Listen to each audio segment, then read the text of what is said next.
Raiffeisen Bank International will be moderating. Adel from Kamui, Ivo from Real, Henrik from Kalshi, and Christoph from Union Investment. Please give them a warm welcome and enjoy the next panel.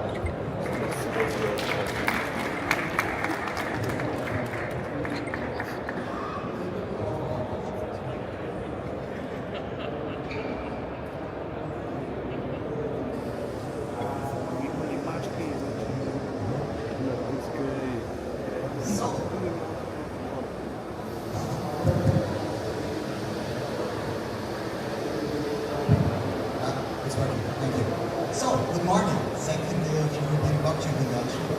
Yes, a lot of side events yesterday in the evening. We still need to energize a little bit. I'm quite confident that we have a very interesting panel now around, and we will dive into the real world assets topic. And I'm representing RBI, banking group, acting in 13-14 markets in Central and Eastern Europe. So my comments to RWAs was rather risk-weighted assets until recently. Now it's real-world assets. I'm working there in strategy. We have a special department that works in the conjunction between strategy and technology, looking into disruptive technologies. And since 7-8 years, we are looking very closely into blockchain. We believe that the blockchain technology will tremendously change banking industry. We've done not only strategy papers, we also conducted several number of POCs. So we were doing already funds tokenization 5 years ago, very lean, very slim, not meant for scaling, but meant to understand what are the benefits of the technology. And my intro statement is that I am quite sure that every serious bank with a strategic foresight will enter this space within the next 2 years. So that's so obvious, I cannot tell. But that's enough for me. We have very interesting analysts here. Hadi, which company are you representing, and what is your connects to real-world assets?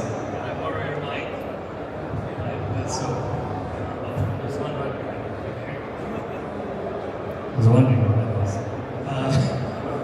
Okay, so I'm Hadi Kavalan. A pretty long trajectory in the space. You can look me up, but one of the things that Kamui does is we run an institutional fund that invests in tokenizable assets.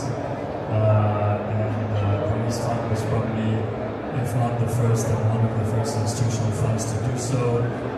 So we've been involved in most of the major RWAs that you've heard of, from large asset managers and issuers that have come over the last year.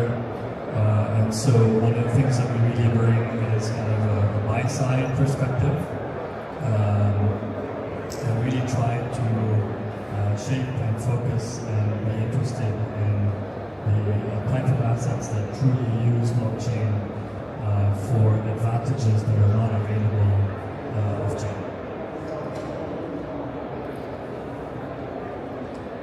Go ahead. Hey everyone, thanks for coming. My name is Grigorov. I'm co-founder of Real Finance. We are again at Node L1 for large-scale onboarding of institutional-grade RWAs.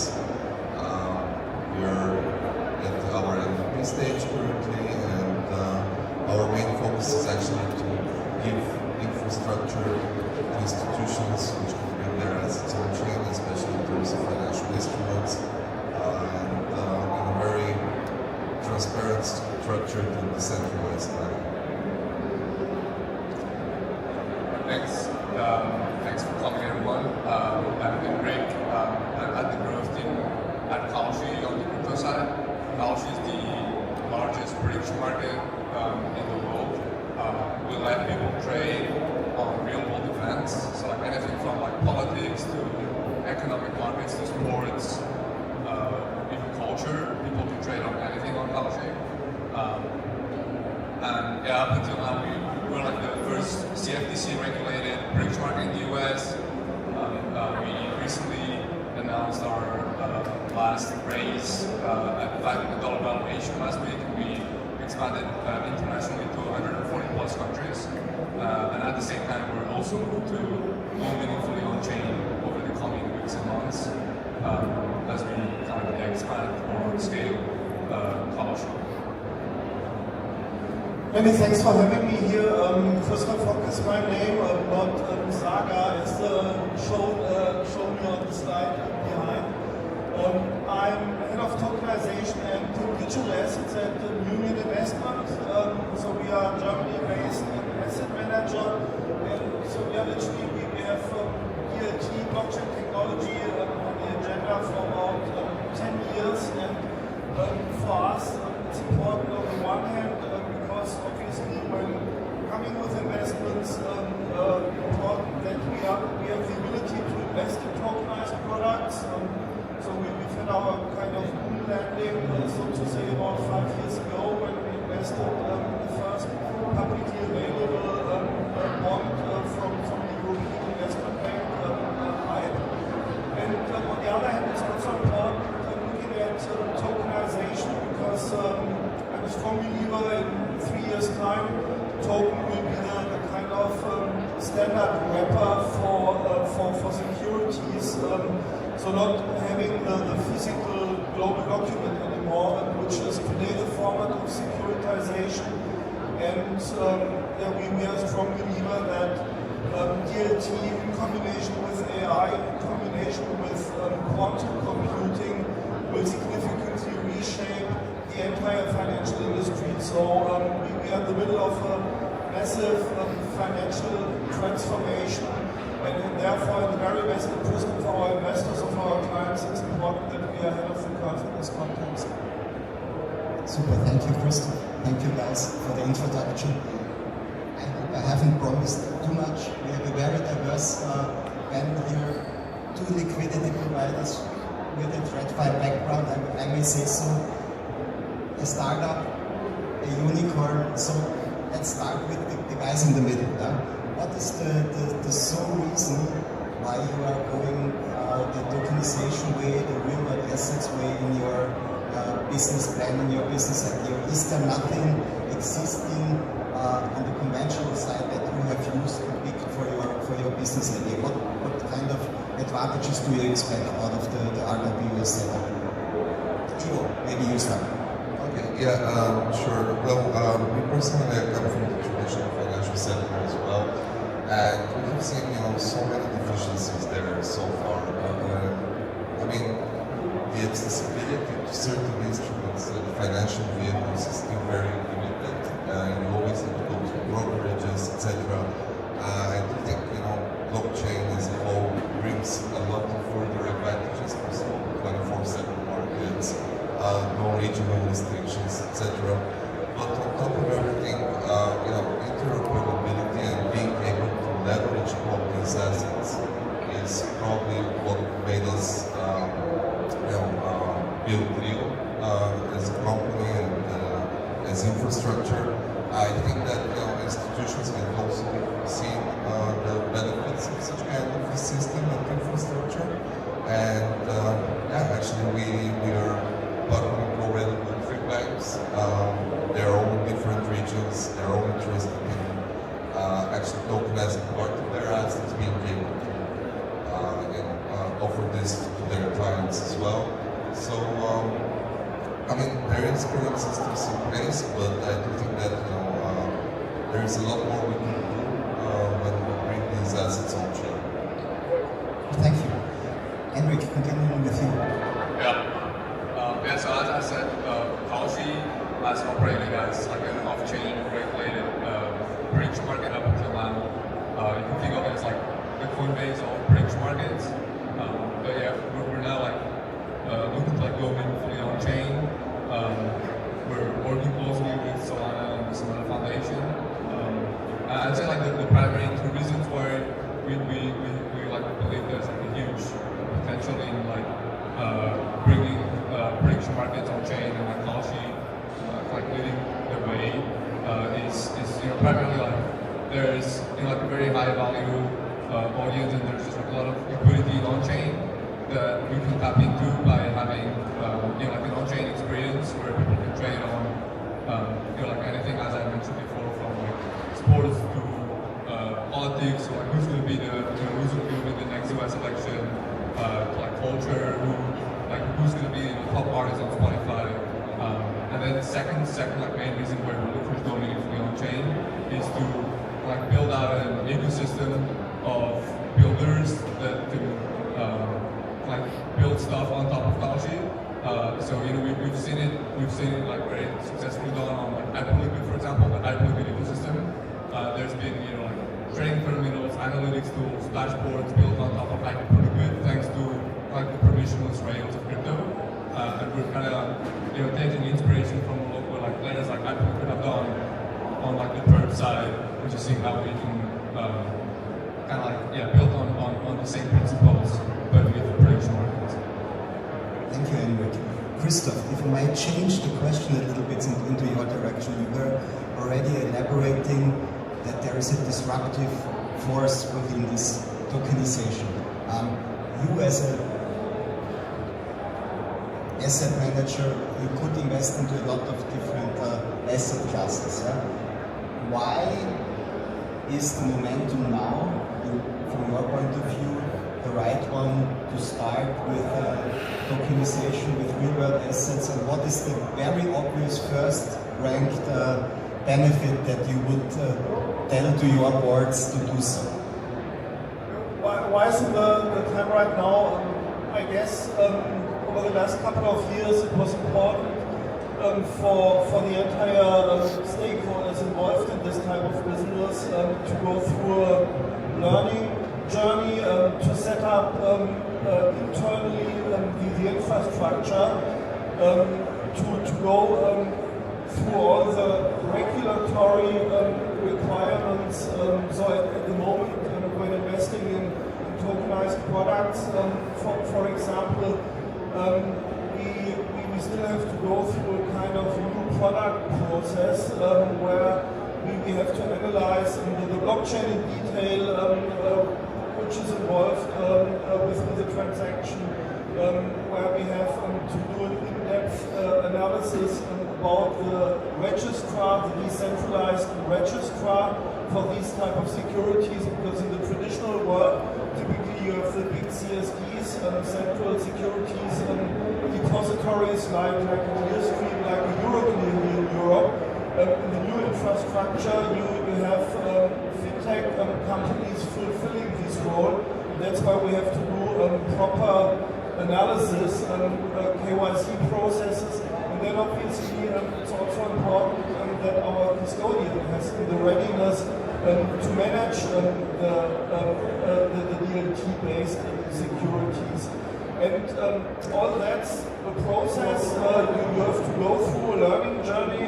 As mentioned, regulation plays a key role. To give an example, in the US we've had ZEP 121 until a couple of months ago.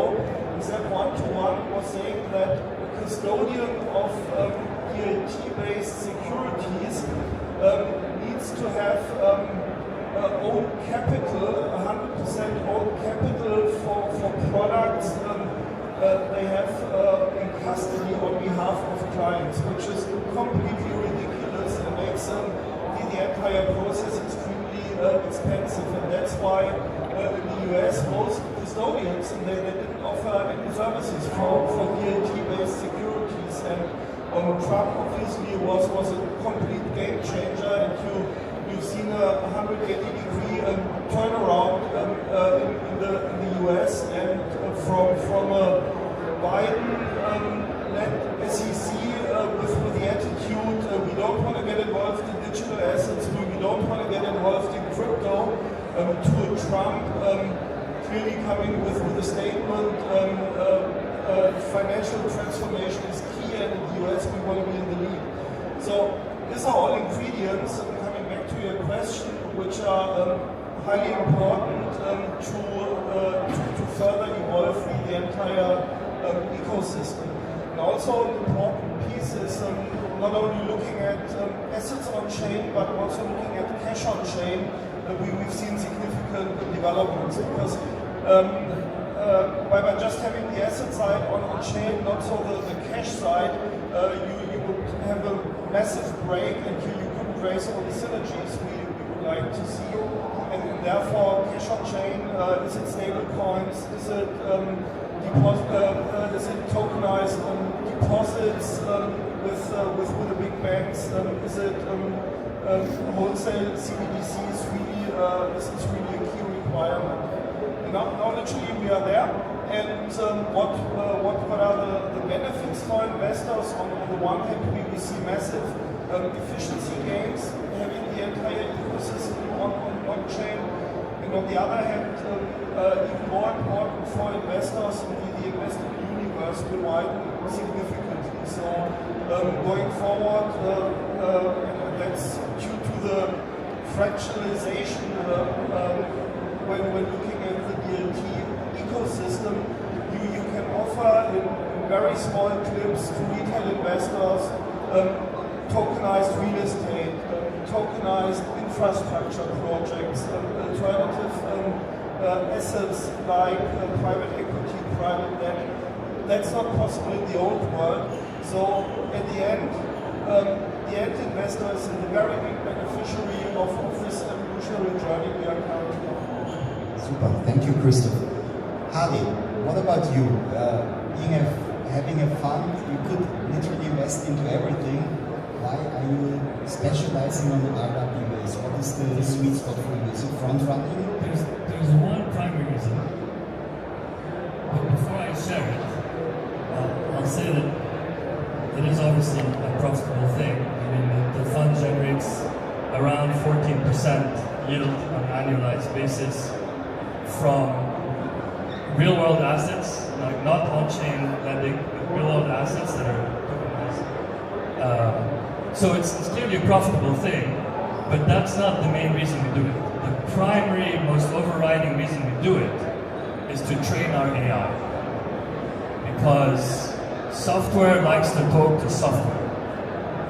And human fund managers will cease to exist. And we're building systems to replace those human fund managers. And we need to train them. And we train them by having them talk to software. So, because once you take an asset and you make it into a token, you've made it into software. And then you have to go into a multilateral evaluation of it beyond crypto. Crypto is kind of two-dimensional, classic crypto. With RWA tokens, you have to look through the token.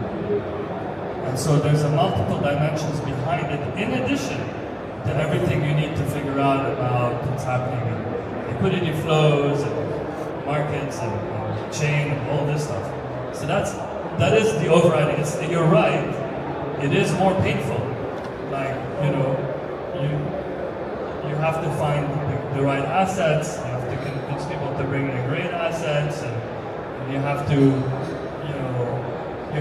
talk to your auditors about why you have gas tokens in your portfolio that are unintentional, but are there because you need it to interact with smart contracts and this and that, and TradFi, you don't have that.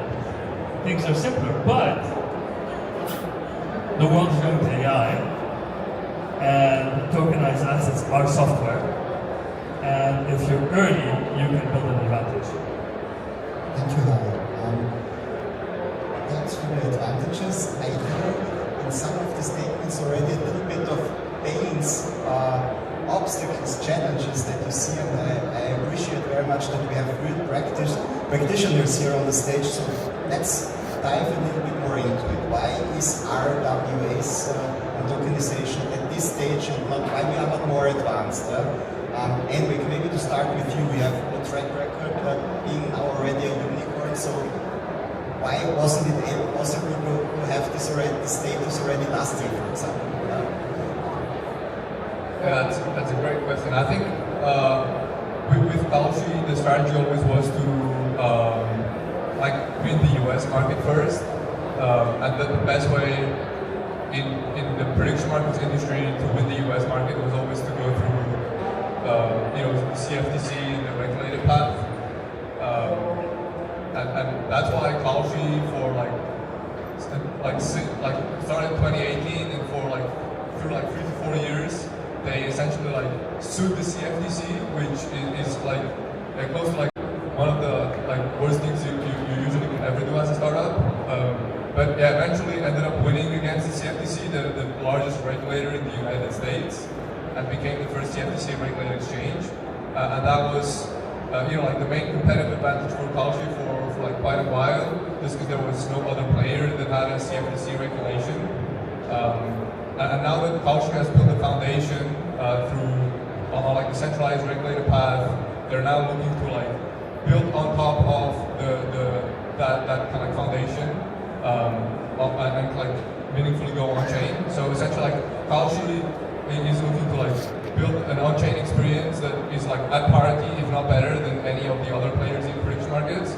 And that on-chain experience will be built on top of Kalshi US, or Kalshi, the foundation that they built over the past 6 to 7 years. So yeah, I think it was around just strategy and timing of when to do each or when to execute in terms of bringing Kalshi on chain. Last month, Kalshi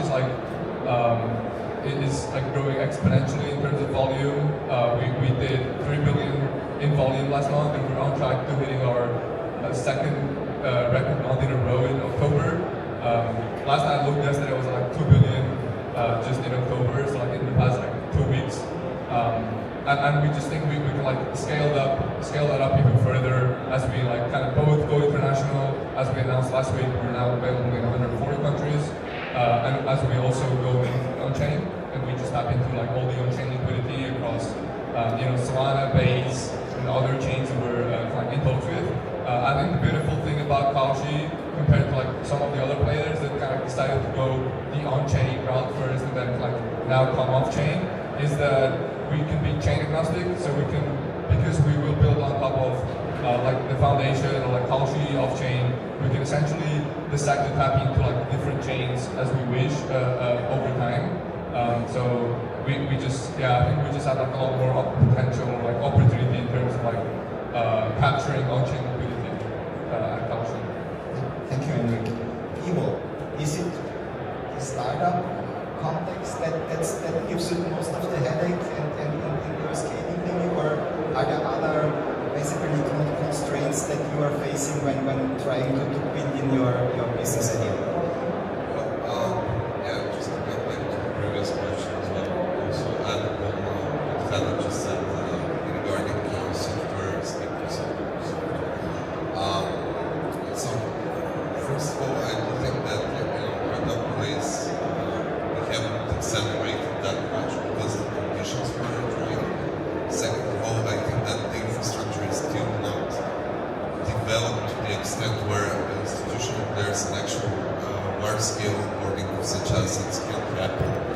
And that's why we actually started Trio as a project and as a startup. And the main reason behind it is that having a single point of failure in a startup, somebody who is not proven, you cannot give them hundreds of millions of dollars on some smart contract or just a tokenized platform.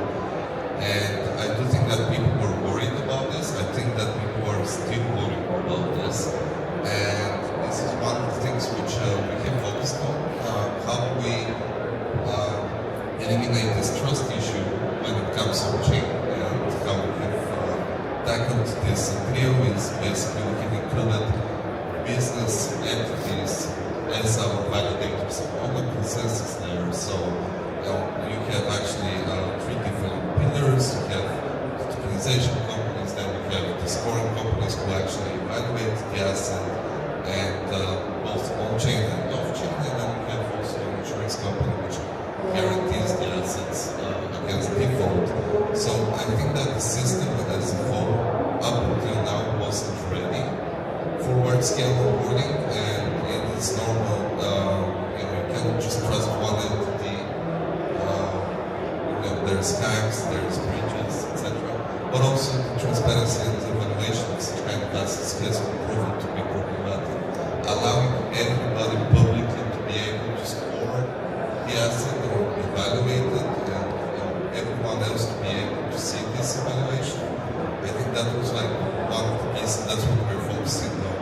And overall, we have seen institutions being very receptive in that approach, and I think that it was just too early. Now it's the right time, especially in the regulation aspect.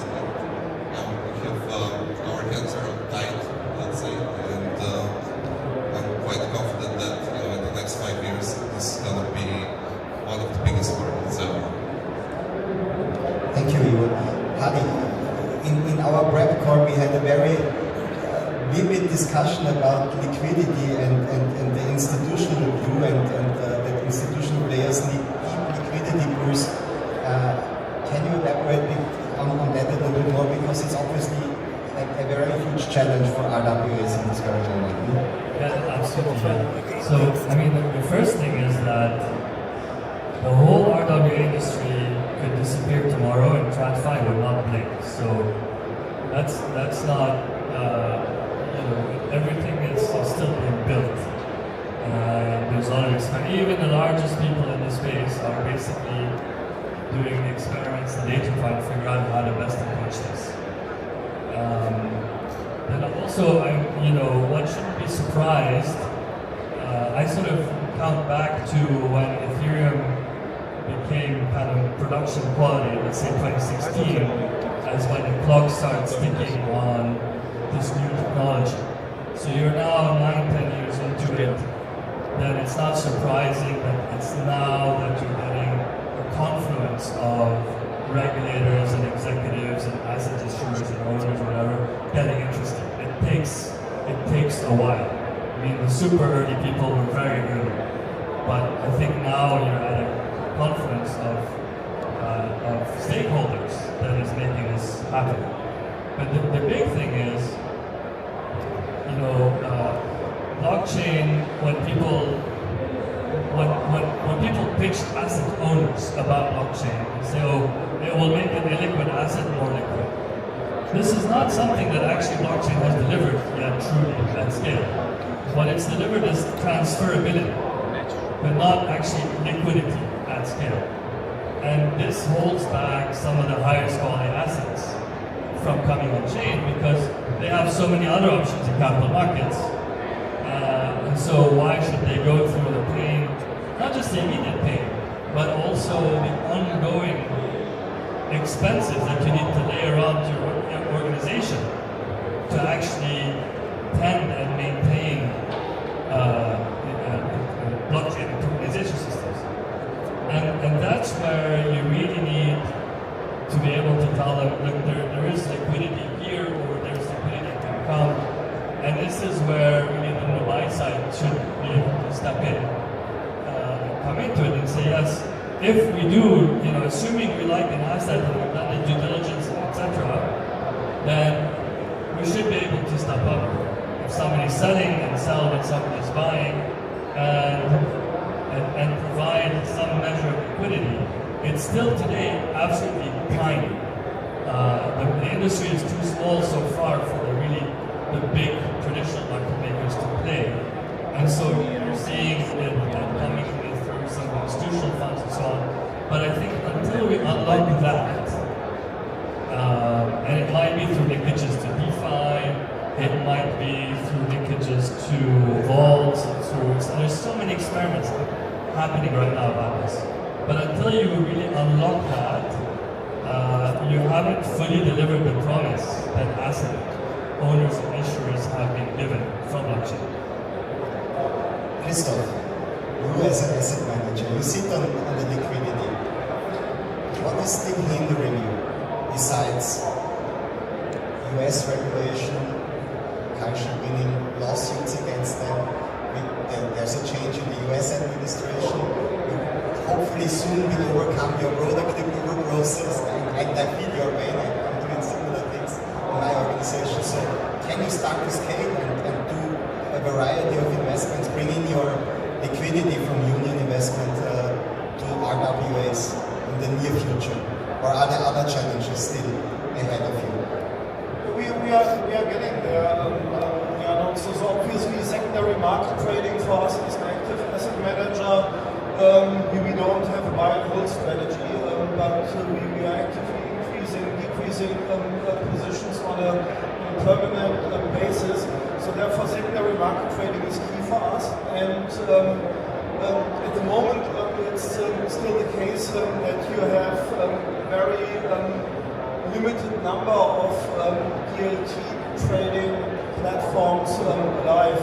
So in continental Europe, we have the DLT pilot regime, where we just have one license, and there's 21X offering the service. In the UK, we have the digital security sandbox, allowing trading going forward for DLT-based securities, but also no license literally given.